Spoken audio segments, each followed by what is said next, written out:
பீகார் தேர்தலில் பாஜக வெற்றி பெற்றதற்கு எஸ்ஐஆர் தான் காரணம் என கூறியுள்ள அதிமுக முன்னாள் அமைச்சர் திண்டுக்கல் சீனிவாசன் 2026 சட்டப்பேரவைத் தேர்தலில் 220 இடங்களுக்கு மேல் அதிமுக வெற்றி பெற்று எடப்பாடி பழனிசாமி முதலமைச்சராக பொறுப்பேற்பார் என தெரிவித்துள்ளார். பீகார் இடைத்தேர்தல் 100% அப்படியே தமிழகத்தில் வெற்றியாக வரும்.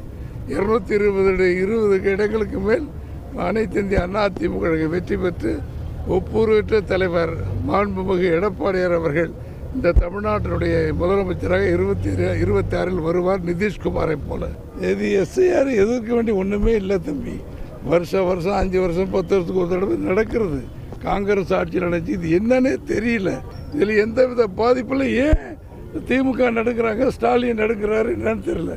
புலிவாலை பிடிச்சிட்டு விட முடியாமல் தவிக்கிறாங்க. உண்மை என்னங்க தமிழ்நாட்டு மக்களுக்கு தெரியும். இதில் ஒன்றும் தப்பே இல்லை. இப்போ நம்ம ஊர்லேயே திண்டுக்கல் தொகுதியிலே 40,000-50,000 ஓட்டுகள் பாதிக்கும். ரெட்டை ஓட்டு, இறந்தவர்கள் கணக்கெடுக்காமே இருக்குது. இப்போ கரெக்டாக வந்துடும்.